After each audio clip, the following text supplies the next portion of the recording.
पिछले वीडियो में हम लोगों ने बात किया था हिस्ट्री ऑफ कंप्यूटर के बारे में। इस वीडियो में हम लोग बात करने वाले हैं टाइप्स ऑफ कंप्यूटर के बारे में। ये दो भागों में बांटा गया है, एक है जो वर्क के आधार पे, काम के आधार पे, दूसरा है जो साइज और प्रोसेसिंग के आधार पे। तो पहला जो है जो बेसिक वर्क के आधार पे है, उसमें आता है पहला कंप्यूटर जो आता है डिजिटल कंप्यूटर।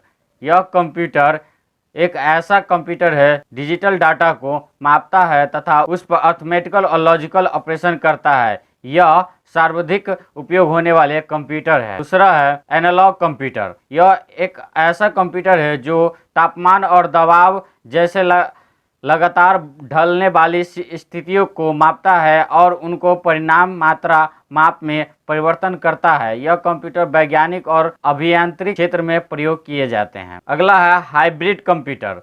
यह ऐसा कंप्यूटर सिस्टम है जिसमें एनालॉग कंप्यूटर और डिजिटल कंप्यूटर दोनों की विशेषता समाहित है। यह तीनों कंप्यूटर किसी विशेष कार्य के लिए उपयोग किए जाते हैं। ये पर्सनल किसी कार्य के लिए उपयोग नहीं होते हैं। उसके बाद आता है दूसरा जो है साइज और कैपेसिटी के आधार पे। तो पहला आता है माइक्रो कंप्यूटर। माइक्रो कंप्यूटर को पर्सनल कंप्यूटर भी कहा जाता है। जैसे कि हम लोग डेस्कटॉप और लैपटॉप यूज करते हैं, इसमें एक समय में एक व्यक्ति ही बैठ के काम कर सकते हैं। ऐसे कंप्यूटर को माइक्रो कंप्यूटर या पर्सनल कंप्यूटर कहते हैं। इस कंप्यूटर की स्पीड 100 किलो इंस्ट्रक्शन पर सेकेंड होती है। उसके बाद वर्क लीटर 8 और 32 बिट्स पे होती है और स्टोरेज कैपेसिटी इसका 6 से 40 KB टू 1 MB तक होता है। उसके बाद यूज ऑफ कंपोनेंट्स जो इसमें किया गया है वो है hard disk, floppy disk, keyboard, mouse, printer etc। उसके बाद इसको यूज करने वाले जो व्यक्ति हैं, जो क्षेत्र है वो है बिजनेस, एजुकेशन, साइंटिफिक। इसमें जो छोटे छोटे काम होते हैं उस काम के लिए ये उपयोग होते हैं। उसका जो इसका कॉस्ट होता है वो होता है 10,000 से लेकर 1 लाख तक के अंतर आ जाता है। दूसरा है मिनी कंप्यूटर। यह कंप्यूटर बहुत उपयोगी कंप्यूटर होते हैं जो कि मेन फ्रेम से कम शक्तिशाली होते हैं। इस श्रेणी में कंप्यूटर के सन 1960 में आए, जब लार्ज स्केल इंटीग्रेटेड सर्किट ने मेन फ्रेम से ही सस्ते कंप्यूटर बनाना संभव कर दिया। इस कंप्यूटर का जो स्पीड होता है वो 500 kbps होता है। उसके बाद वर्ड लेंथ इसका जो होता है 16 बिट्स में होते हैं। उसके बाद यूज ऑफ कंपोनेंट्स जो था hard disk, floppy disk, magnetic taps and floaters है। इसका यूजेज जो है एजुकेशन, बिजनेस, साइंटिफिक, रिसर्च और बैंक इत्यादि में होते हैं। का जो कॉस्ट आता है 1 लाख से लेकर 5 लाख तक के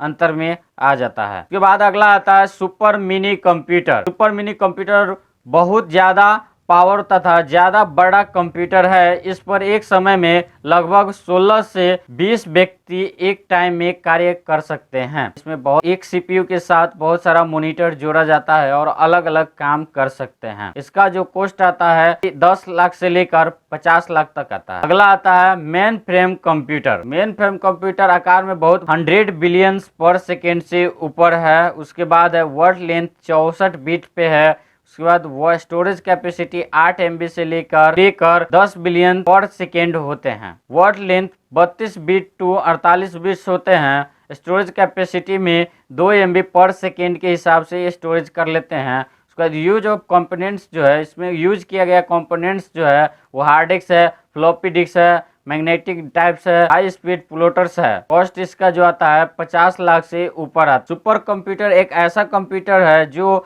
बहुत स्पीड, बहुत सारे काम को एक साथ लिस्ट कर, बहुत सारे काम को एक साथ प्रोसेसिंग करके एक साथ रिजल्ट दे सकता है। ऐसे कंप्यूटर को सुपर कंप्यूटर कहा जाता है। इसमें बहुत सारे काम एक साथ और बहुत पावरफुल काम को एक साथ कर सकते हैं। ऐसे कंप्यूटर में स्पीड इसका जो है 100 बिलियन पर सेकेंड से ऊपर है। उसके बाद है वर्ड लेंथ 64 बिट पे है। उसके बाद वो स्टोरेज कैपेसिटी 8 MB से लेकर 64 MB तक पर सेकेंड होता है। इसमें यूज किया गया कंपोनेंट्स जो है वो हार्ड डिस्क है, फ्लॉपी डिस्क है, मैग्नेटिक टैप्स है। और इस वीडियो में हमने जो बताया टाइप्स ऑफ कंप्यूटर के बारे में, तो आप लोग को समझ में आ गया होगा। अगर समझ में आ जाए तो मेरे चैनल को सब्सक्राइब एंड लाइक कर दीजिएगा। और अगले वीडियो में हम लोग बात करने वाले हैं हार्डवेयर कंपोनेंट्स के बारे में, जिसमें इनपुट डिवाइस और आउटपुट डिवाइस के बारे में चर्चा करेंगे।